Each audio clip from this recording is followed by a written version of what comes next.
Welcome to Dastardly Cleverness in the Service of Good. I'm Spencer Critchley. This time, the first draft of Chapter 11 of The Liberal Backbone. It's the alienation, stupid.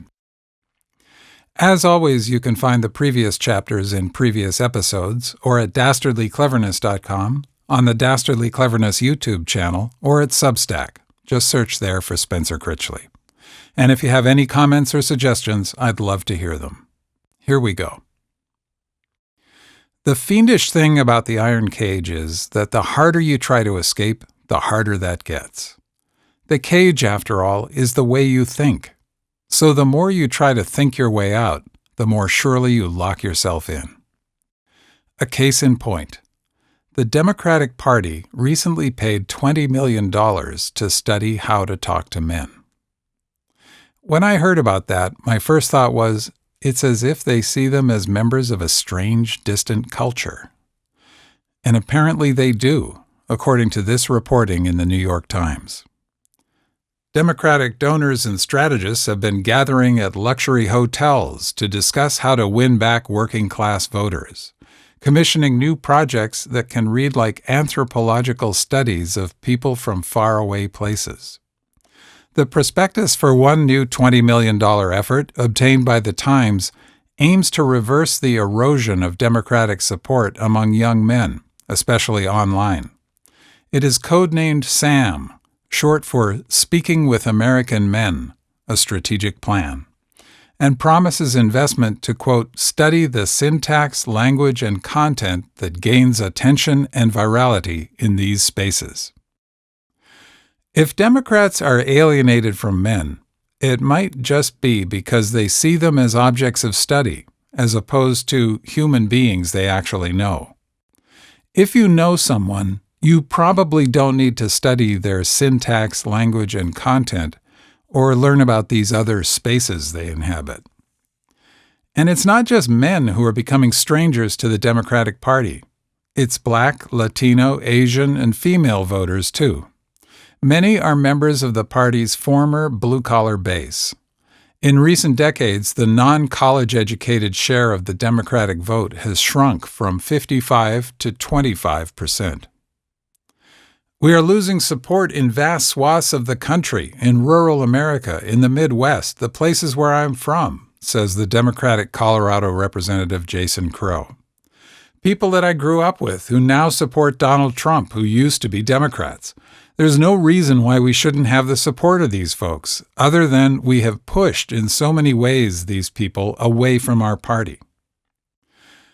It is possible that the $20 million spent on studying how men talk will prove to have been worth every penny. But I doubt it. Studying the problem is the problem.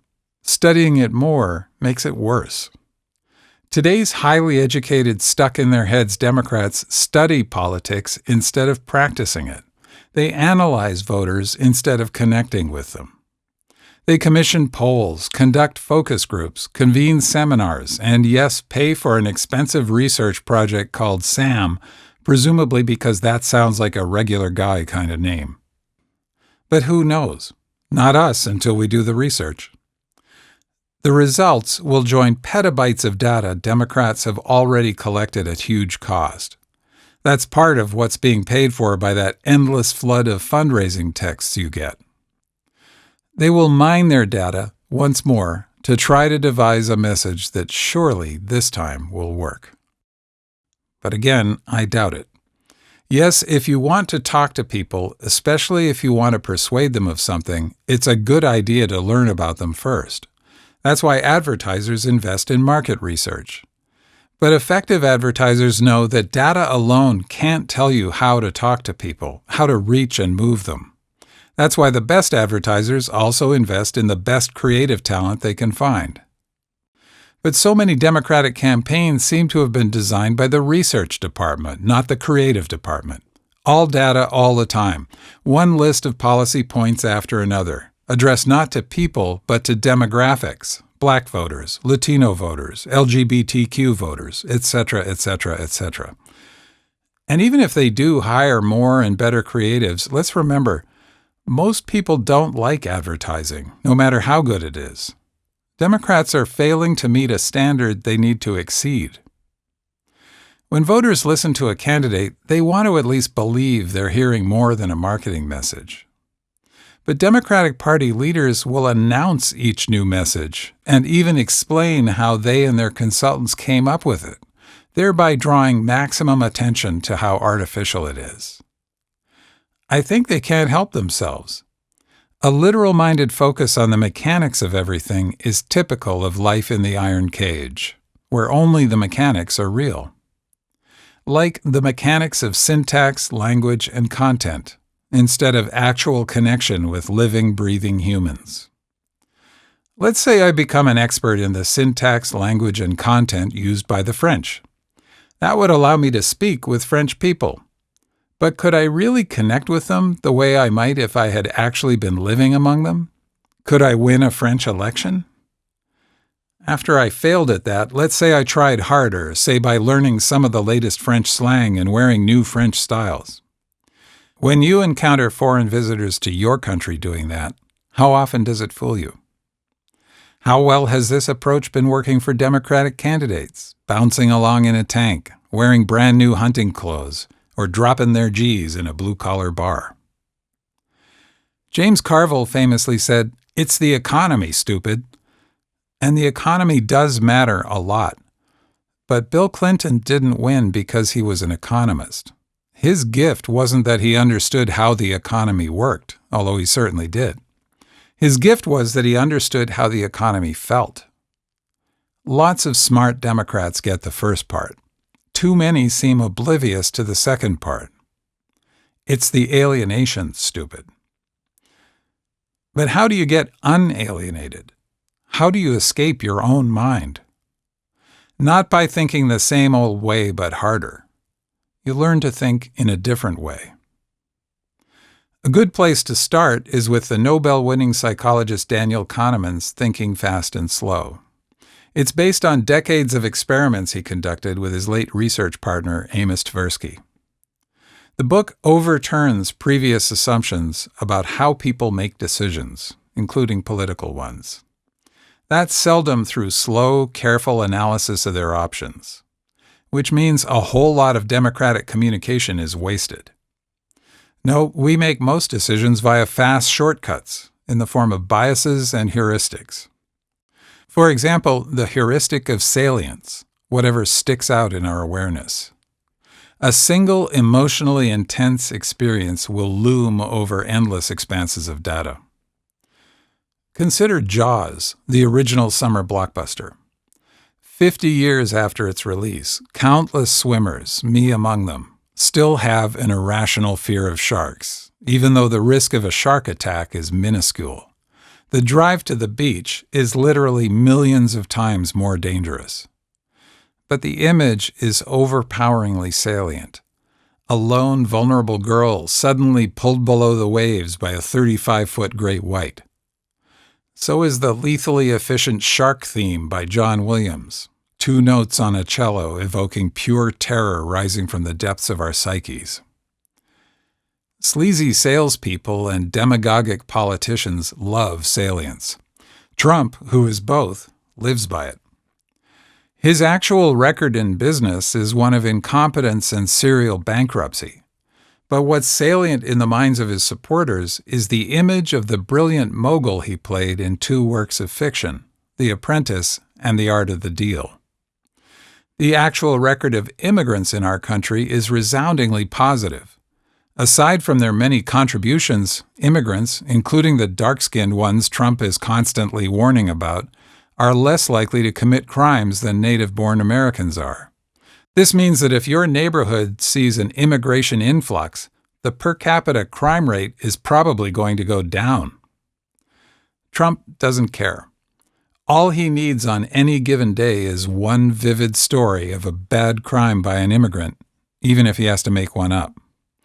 Democrats run on immigration statistics. Trump runs on, they're eating the cats, they're eating the dogs.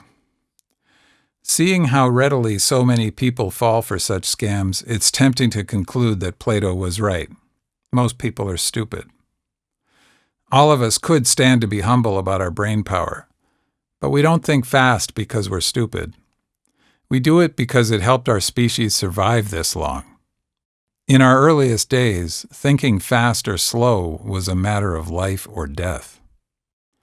Consider a rustle in the tall grass.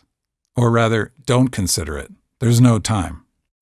Decoding the meaning of that rustle, life-giving opportunity or lethal threat, requires instantaneous intelligence. Under such circumstances, slow thinking is stupid thinking. If we stop to carefully consider the odds of one outcome versus the other, we are going to end up eaten instead of eating. So evolution designed us to think slowly and rationally only when it's worth it, and only when it's safe. Which is why sleazy salespeople and demagogues are constantly trying to scare us into thinking fast.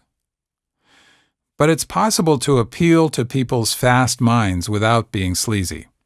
And it's possible to use your own fast mind to connect with theirs at the speed connection happens, moment to moment. Like Obama did. Obama understood that you campaign in poetry and govern in prose, as Mario Cuomo once said. Obama had detailed policies ready to address every aspect of being president. And if you wanted to know about them, they were on the website. An Obama campaign event was about how it felt to be there, and the promise that the future could feel like that too. That's why it was driven not by policy points, but by stories, images, and Obama's intuitive ability to connect across all the dimensions of connection, most of which are nonverbal. The event was designed to answer the most important question voters have. That question is not, what's your policy on issue X or Y?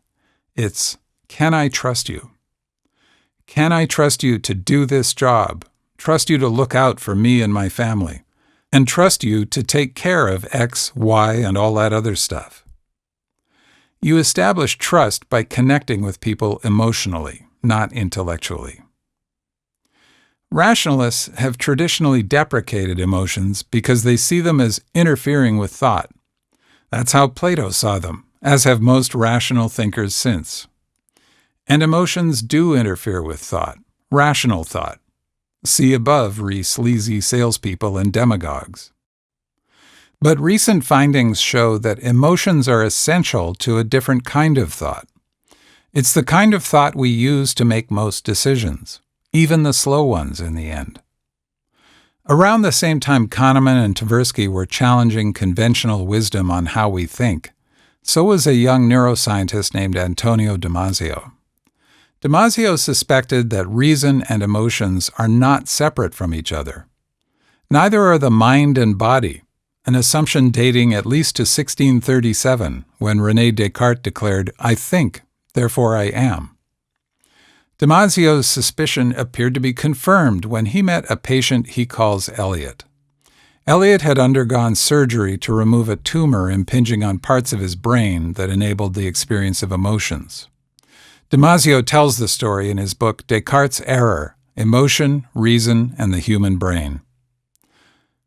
The surgery was a success in every respect, and insofar as such tumors tend not to grow again, the outlook was excellent. What was to prove less felicitous was the turn in Elliot's personality. The changes which began during his physical recovery astonished family and friends. To be sure, Elliot's smarts and his ability to move about and use language were unscathed. In many ways, however, Elliot was no longer Elliot. Consider the beginning of his day. He needed prompting to get started in the morning and prepare to go to work. Once at work, he was unable to manage his time properly. He could not be trusted with a schedule. When the job called for interrupting an activity and turning to another, he might persist nonetheless, seemingly losing sight of his main goal. Or he might interrupt the activity he had engaged to turn to something he found more captivating at that particular moment. Imagine a task involving reading and classifying documents of a given client. Elliot would read and fully understand the significance of the material, and he certainly knew how to sort out the documents according to the similarity or disparity of their content. The problem was that he was likely all of a sudden to turn from the sorting task he had initiated to reading one of those papers carefully and intelligently, and to spend an entire day doing so. Or he might spend a whole afternoon deliberating on which principle of categorization should be applied. Should it be date, size of document, pertinence to the case, or another? The flow of work was stopped. One might say that the particular step of the task at which Eliot balked was actually being carried out too well and at the expense of the overall purpose. One might say that Eliot had become irrational concerning the larger frame of behavior, which pertained to his main priority, while within the smaller frames of behavior, which pertained to subsidiary tasks, his actions were unnecessarily detailed. His knowledge base seemed to survive, and he could perform many separate actions as well as before. But he could not be counted on to perform an appropriate action when it was expected. Understandably, after repeated advice and admonitions from colleagues and superiors went unheeded, Eliot's job was terminated. It may not be fair to compare Eliot to today's Democrats, but it's hard to resist. Like Eliot, most Democratic politicians are smart people who know lots of things. But also like Eliot, many struggle with making decisions and sticking with them. Decisions like, what do I stand for? The tempting correlation is that both Eliot and alienated Democrats have become cut off from their emotions.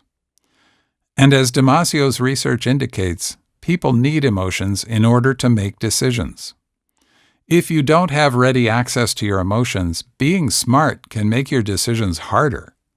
You can consider all kinds of options, but you can't pick one. To do that, you need to feel that one option is better than the others.